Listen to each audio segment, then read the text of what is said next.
Avec Dieu, toute chose est possible. Les histoires de la Bible sont des allégories psychologiques et doivent être interprétées comme telles. À titre d'exemple, le Nouveau Testament décrit comment Jésus a guéri la fille de Jaïrus, un chef de synagogue qui l'a supplié de l'aider. Jésus s'est rendu au chevet de l'enfant, que tous croyaient morte, a pris sa main et lui a dit « Enfant, je t'ordonne de te lever. » Et elle s'est levée et a marché, parce qu'elle était complètement guérie.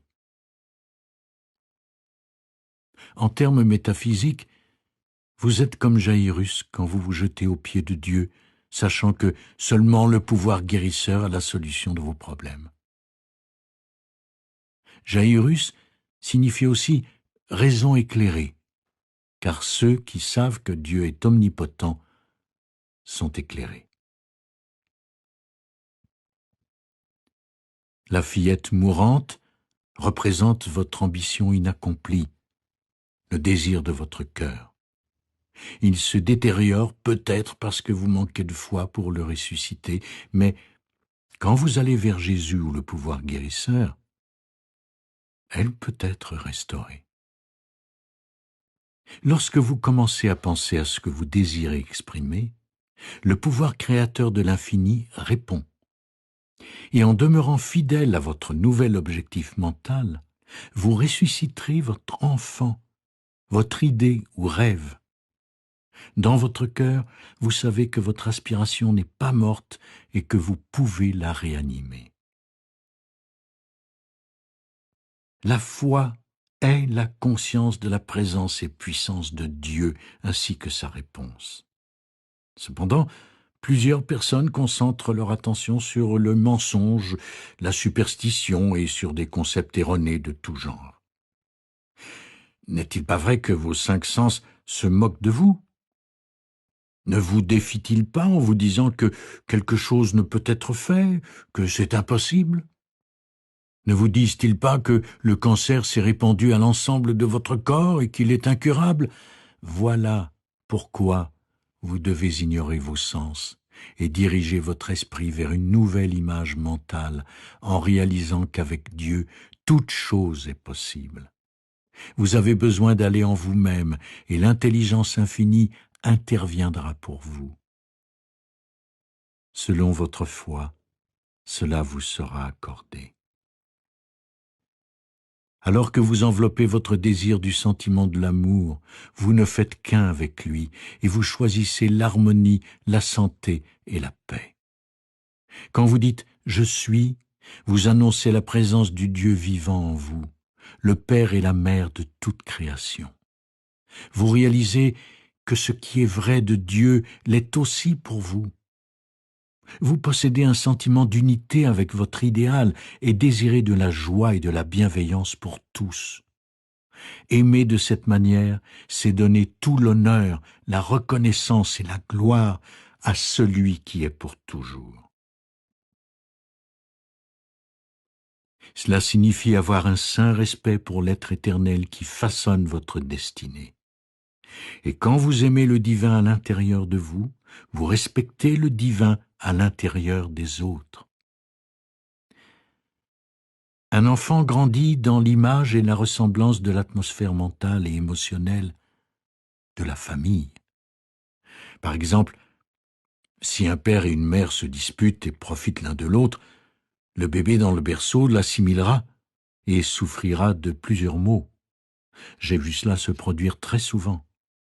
Cependant, lorsque les parents prient ensemble, honorent la divinité de l'un et l'autre et se parlent gentiment, l'enfant se développera dans cette atmosphère.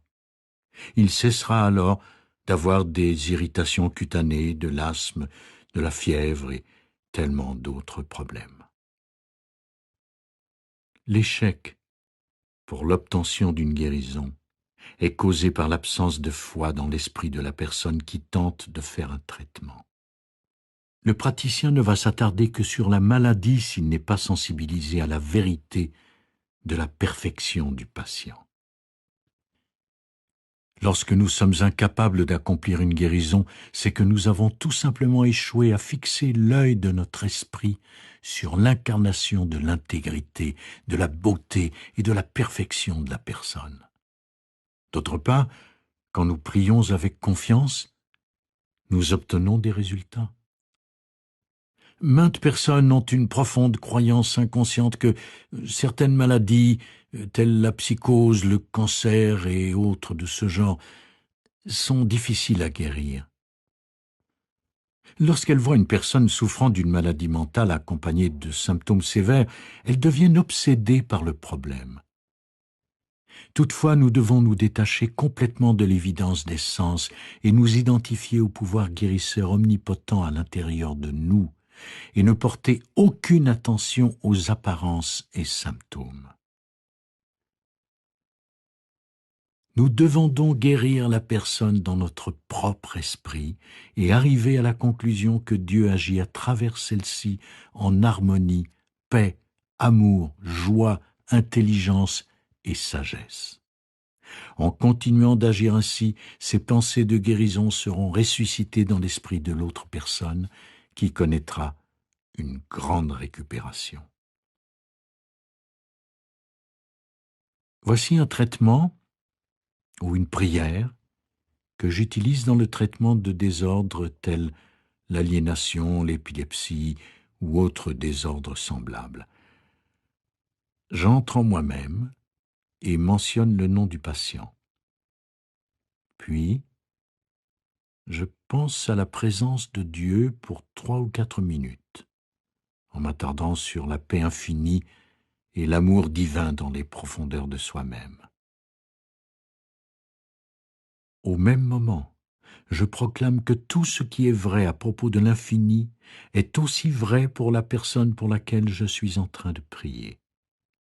Je tente d'atteindre une émotion illustrant que l'esprit du patient que je soigne est harmonieux. J'induis ainsi un sentiment de paix, de santé et de sérénité.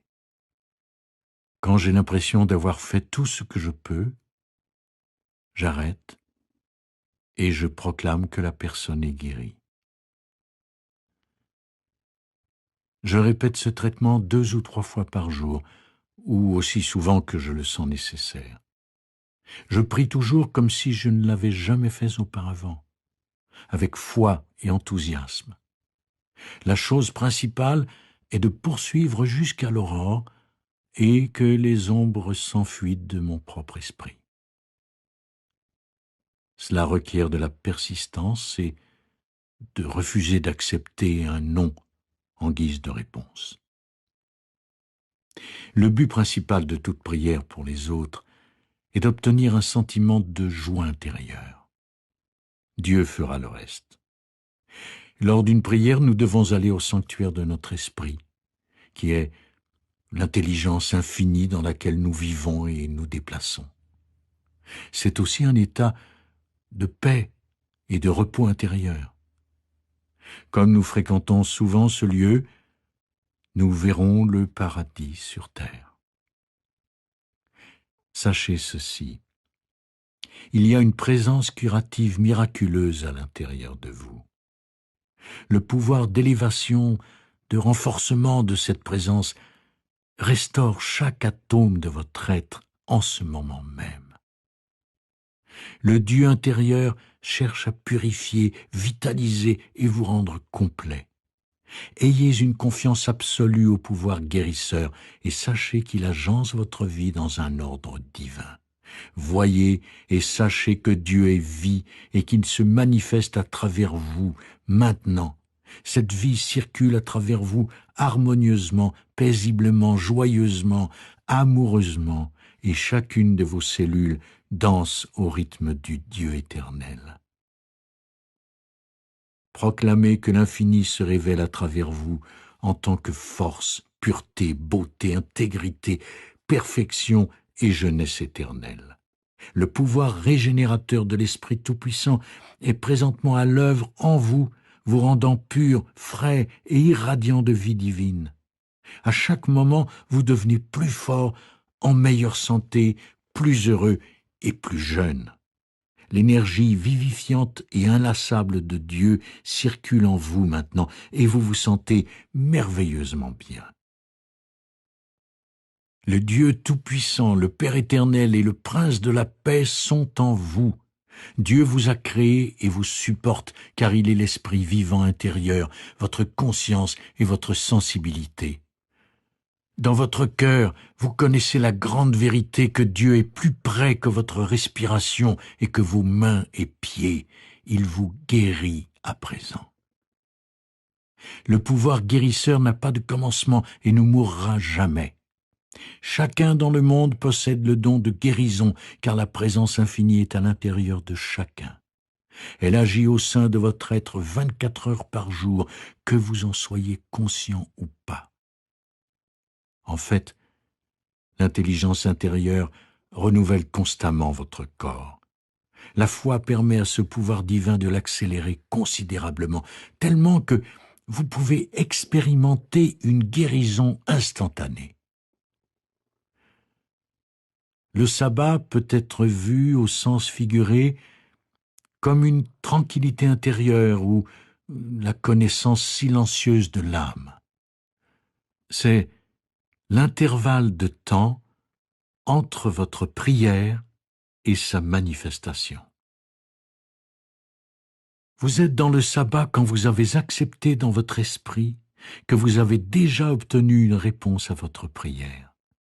Vous avez atteint le 7e jour qui, psychologiquement, signifie le moment de conviction.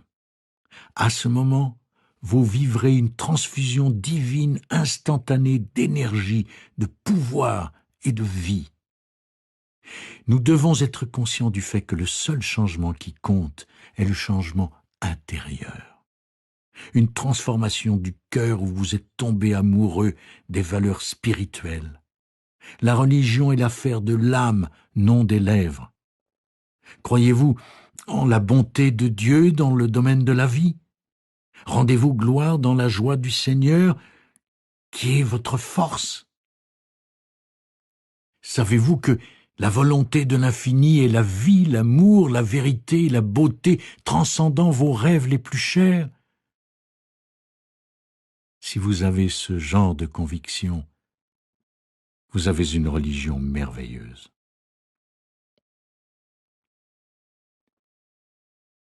Ne vous êtes-vous jamais assis pour vous demander quelle est la source des idées auxquelles vous croyez?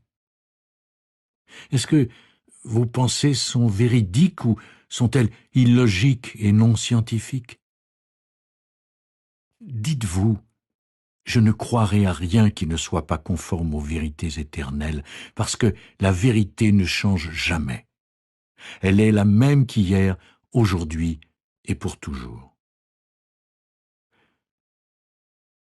Nous devons nous rappeler que le principe de vie raccommode pour toujours nos coupures, contusions, foulures et éraflures. Sa propension est de guérir et de restaurer. Un chrétien de l'église scientiste m'a dit qu'un jour, il a avalé par mégarde un poison sous forme liquide. C'était un merveilleux pratiquant qui avait une foi énorme au pouvoir divin. Il m'a dit qu'il habitait à plusieurs kilomètres de toute forme d'aide médicale et qu'il a dû se replier uniquement sur sa sagesse et son pouvoir intérieur. Il m'a raconté qu'il restait calme et qu'il a prié. Dieu est dans son saint temple et sa présence comble chaque organe et cellule de mon être. Où Dieu est, règne seulement l'ordre, la beauté et le fonctionnement parfait. Sa sainte présence neutralise chaque chose qui ne lui ressemble pas. Il a répété ce traitement pendant 1 heure, et même s'il était très faible, il a complètement récupéré.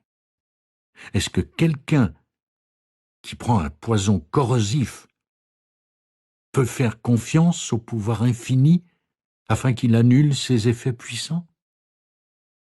Je ne recommande pas une telle expérience, mais je crois certainement que, dans de telles situations d'urgence, celui qui cherche la vérité peut se tourner vers Dieu avec une confiance et une certitude absolue et sortir indemne d'une telle expérience. Si vous croyez que vous souffrez à cause de péchés que vous avez commis dans le passé, vous créez votre propre enfer ici et maintenant. C'est une croyance morbide. Le passé est terminé et ne se souvient plus de rien. Vous ne devriez pas douter de Dieu et dire que c'est son désir de vous voir malade ou qu'il vous soumet à l'épreuve. C'est absurde. Alors, cessez de penser que vous devez expier pour quelques erreurs du passé. Pardonnez-vous. Changez vos pensées et votre esprit profond répondra.